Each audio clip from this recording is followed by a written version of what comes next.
দেব, আমি নিশ্চিত করছি আমাকে পিতার আয়োজিত যজ্ঞে যেতেই হবে। দেব, আমি নিজের অপমান সহ্য করতে পারি, কিন্তু আপনার নয়। সতী, বোঝার চেষ্টা করো। সতী, আমার কথা শোনো, ওই যজ্ঞে যেও না। আপনি আমার জন্য চিন্তা করবেন না দেব। আর যদি তিনি আমাকে অপমান করেন, তাহলে তখন তুমি নিজের মনকে এত কঠোর করতে পারবে সতী? আপনি প্রতিজ্ঞা করুন, আপনি আমাকে যজ্ঞতে যেতে বাধা দেবেন না। আর আপনি আমার কাছে আসবেন না যতক্ষণ না স্বয়ং সতী আপনাকে ডাকে। আপনি ওখানে যাবেন না। এ তুমি আমাকে কি শপথ দিলে সতী?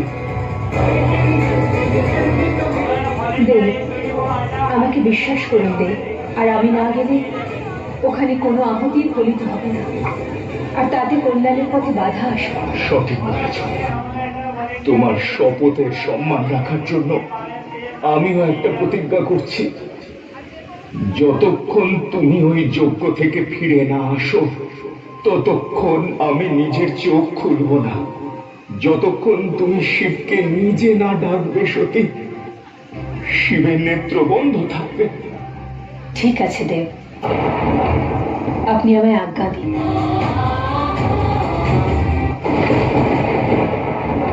যজ্ঞের যজমান নারায়ণ, আমার পিতা ব্রহ্মদেব, আর এখানে উপস্থিত সমস্ত দেবতাকে সাক্ষী মেনে আমি প্রজাপতি দক্ষ এই মহাযজ্ঞতে প্রথম আহুতি দিচ্ছি।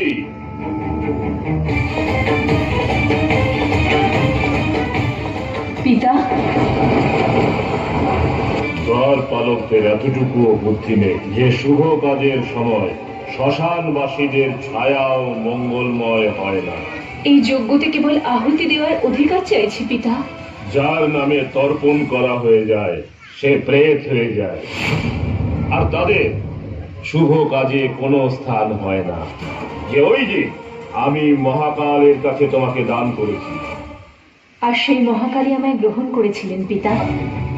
এখন বুঝতে পেরেছি বিনা নিমন্ত্রণে তুমি কেন এখানে এসেছো। যেরকম ভাবে যজ্ঞ শেষ হয়ে যাওয়ার পর ভিক্ষুক হাত বাড়িয়ে ভিক্ষা চাইতে আসে, ঠিক সেইভাবে তুমি এসেছো এই আশায় যে প্রজাপতি দক্ষ দান স্বরূপ ওই কাপালিক শিবকে মান সম্মান দেবে। না, ওই কাপালিক শিবের জন্য আমার বাড়ি থেকে ভিক্ষা পর্যন্ত যাবে না। আমাকে বোঝাতে এসেছো প্রজাপতি দক্ষকে? যদি বোঝাতেই হয় তাহলে ওই কাপালিক শিবকে গিয়ে বোঝাও যে ওর বেশভূষা, ওর আচরণ এই সভ্য সমাজে থাকার উপযুক্ত নয়, আর নিজের জন্য মান সম্মান চাইতে যাওয়া ভিখারিও।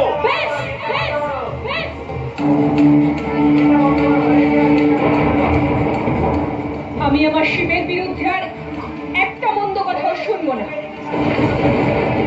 এখনো পর্যন্ত আমি আপনার কন্যা হয়ে আপনার সাথে কথা বলছিলাম, কিন্তু এখন আমি শিবের অর্ধাঙ্গিনী হয়ে আপনার সঙ্গে কথা বলবো। প্রজাপতি দক্ষ, আমি অনেক প্রয়াস করেছি যাতে আপনি সত্যটা বুঝতে পারেন, কিন্তু আপনি তো সমস্ত মর্যাদা নষ্ট করে দিয়েছেন। এবার এখানে যজ্ঞ নয়, ধ্বংস শুরু হবে। আমি দক্ষপুত্রী শিবের অর্ধাঙ্গিনী সতী সমস্ত দিক এবং দেবতাদের সাক্ষী রেখে এই যজ্ঞের অগ্নিতে নিজের প্রাণ আহুতি দিয়ে দেব।